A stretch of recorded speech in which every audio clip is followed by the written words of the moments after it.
All right, so recently we've gone over the Arc A750, A380, and a few things like that. Compared the A380 to the RX 6400, mainly with the Intel chips. The old Intel i7-7700, which we found out that the Arc A380 didn't do that well, and the 12700KF, which we found out it actually did fairly well, and rendered in AV1 encoding really, really well. So this might be the perfect use case, especially if you're on some kind of a budget.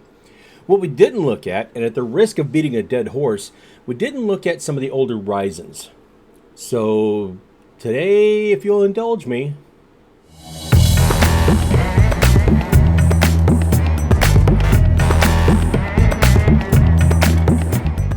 Okay, so I have two different specific examples that we were going to try to do with this. One of them was to go ahead and try it in an HP pre-built that we did have previously. It had been on the channel.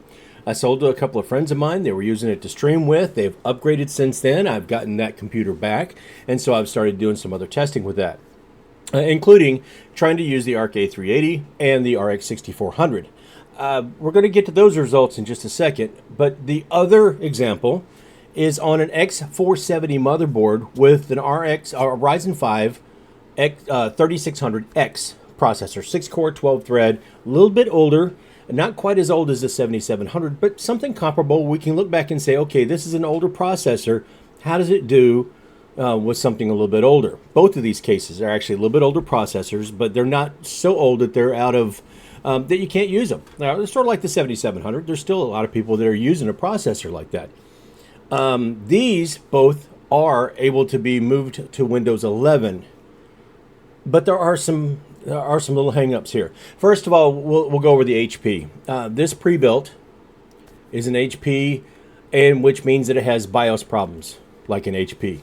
The BIOS simply does not allow for a couple of things, including the resizable bar, which is how the graphics card and the CPU work together to kind of exchange and change the amount of memory needed, so things are rendered back and forth or transferred back and forth between the CPU and GPU easier for rendering, and you're not going to have any issues, or it'll cut down a lot of bottlenecks. Sometimes AMD calls that smart access memory, other times it's called resizable bar. There's no situation where you can change that in the BIOS for this HP pre-built. There's no setting for it at all. On top of that, I was also not able to test this Arc A380 because it wants to use PCI slot 1, which is not recognized. There is nothing that will in the BIOS that will let me just use the APU so that I can have a video source that I can change that. Now, some later BIOSes and some other pre-builts might allow that, but this is the latest BIOS, which I believe was October of 2023 for this machine. And it still did not have a setting on there that would allow me to change the video out, so I could try to use the video source on the APU to try to set up the Arc A380 as a graphics card. So there's no results for that at all. It simply just would not run. Does that become a problem in testing? Absolutely, because this is not, even though this is a solid computer and can use other video cards, that Arc GPU is just completely out. And I've seen other comments where Intel just simply says you need to have a BIOS that's compatible. Yeah, you would think that something a little bit more modern might have the ability to, I don't know, have a couple settings that would allow you to do some things. Whether it's HP's fault, AMD's fault, Intel's fault, who cares, whatever. But in this case, we can't use it. Now, in the case of, I believe it's an Asus card, or an Asus motherboard that's an X470, we were able to do that, but there's some caveats to that as well. That's not as easy as it should have been. For instance, I had the partition set up on that operating system, Windows 10, where it was set up with a master boot record. Now, that is an older way of doing the partitioning. In fact, now you need what is called GPT, and to enable some features on the motherboard that will allow you to then choose resizable bar, which will then allow you to use this video card effectively. Without it, it's just a hot mess. So going through all that and changing the boot record over, changing from MBR over to GPT is not that difficult. It's a command line. I'm not going to put that in here, but you can just simply Google master boot record to GPT or MBR to GPT. It really is that simple. So yeah, and then now you cannot go backwards, but you probably wouldn't want to because it's an older version. but GPT is what you need to be able to use resizable bar. You can make that adjustment, you can do this, and you can get some decent results. And we're going to compare these results, and it might seem a little bit, why would you do that? But we're actually going to compare these results to the 12700KF that's over there behind me, over my other shoulder. And you were thinking, well, that's the second dumbest thing you've done today. It might even be the dumbest thing. But when we look at these numbers, they're actually not too bad. Now, obviously, the newer Intel is going to have better numbers. But as we go through here, you'll see that the Arc A380 does keep up with both of those CPUs fairly well.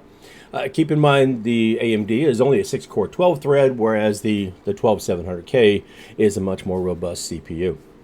Now, Shadow of the Tomb Raider, again, we're going to see the 12700K is above in all of these categories, but what's to notice here is it does do a pretty decent job of hanging with it. Borderlands 3, same thing. We know the Intel chip's going to be better, but still, that Arc A380 does perform okay, and it's a usable card. It's a usable experience, especially when we're looking at 1080p, say, medium or low settings. Again, the same thing with Forza Horizon 5, and you're starting to see a little bit of a pattern here. It's going to be decent, but it's not going to be as good as, say, a newer chip. And I have a feeling that the newer Ryzens, if I try to use it with my 5800X, or if I try to go ahead and use it with a 7000 series CPU, I'm sure that I would get numbers more similar to the Intel. But still, there's a top end of where that video card is going to go. Then we started running into a few hiccups. For instance, Cyberpunk 2077 didn't feel like running. I just wouldn't do it. And I didn't have the time to go through and try to look through logs and INI files and all that stuff to find out why it didn't want to run, but it just simply didn't want to do it. I went through and I verified, made sure that the game was downloaded currently, that it had all the updates, went back and verified the files, all that stuff, and it just simply, no. Latest Intel Arc driver for this, the whole 9 yards. No, just simply wouldn't run. Didn't give me a reason why, just crashed. Didn't even have the little screen up there that says something went wrong, bro. No, it just didn't run. So, didn't even get to the splash screen.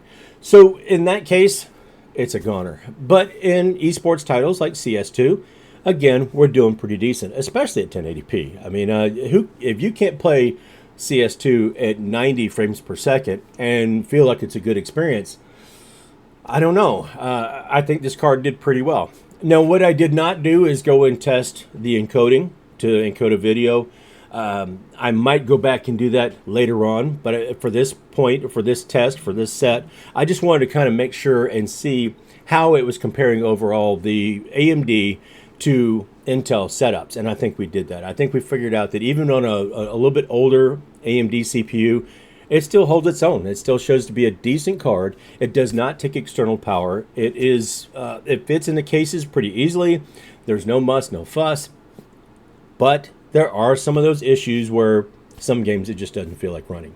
I am a little bit impressed that Intel has kept working with the drivers, so even things that are on older graphics APIs are running. In this case, I did run Borderlands on DX12 because DX12 and DX11 are now about the same pace. It used to be DX11 was still much faster than DX12. The older version of the API was still faster than the newer version. But now they've caught up to each other, so I don't feel bad about trying to do it. And we do know that these Intel Arc cards perform much better with the newer API than they do the older one. So overall, what are my thoughts on this card? I don't want to say this is the final thoughts because it'll probably make an appearance somewhere down the line when I'm comparing to, say, like the RTX 3050 or something. But this is still for $100 or $110 or whatever you might be able to buy it for. Knowing what you're getting, that it's going to play some games at a mid-range level at 1080p, and some games might not play at all. Still, for the encoding, did a great job with that Intel. I'm sure it would with the AMD as well. You can't beat this thing. I still think it's a really, really good buy, especially for the budget. I would not put it with an older setup, though. If you're trying to refurbish, you're trying to find an older Office PC or older pre-built, say that in the case with that 4600G or a Dell with the 7700 or something like that, don't even bother. Just look for the next one. Look for a 1650, or look for maybe we'll try a 3050 when we get it, or maybe even that RX 6400. Try one of those because this Intel Arc ain't going to do it. But anyway, those are my observations. I just thought I'd poke in. I realize it's been quite a while since I put out a video. There is no excuse for that, except for May was a huge challenge for me. But now it's June, so we carry on and we get back on track. And I know I've said that before too, but we're now we're just going to see if I can prove it, right? So if you get anything out of this video, or you found out a little bit more about the Arc that you didn't know, or it caused you to, or you might compare with somebody else's notes or whatever and found it interesting, go ahead and throw a like on it. If you're not already subscribed, please do. I've now broken over 1,200 subscribers. Thank you so much for everybody that has stayed with me and been patient through this sort of hiatus that I've been going through. Yeah, and don't forget to check out the other socials. But if you don't do any of that, just one favor, and that's be good to each other. Hold the door open, smile, wave, say good morning, anything, something. Just be kind. And while you're at it, maybe be kind to yourself. Do something for yourself. We got to kind of look after each other and ourselves too, you know. If we're not healthy, we can't look out for somebody else. So that's all I got for right now. So there are more stuff. There is other stuff coming. Things have been just kind of piling up I haven't gotten to, but I will. I'm doing it. I'm in the middle of filming a bunch of stuff, and we'll just see where it falls. So until I get myself into something I got no business getting into, you guys take care out there, and I'll see you later.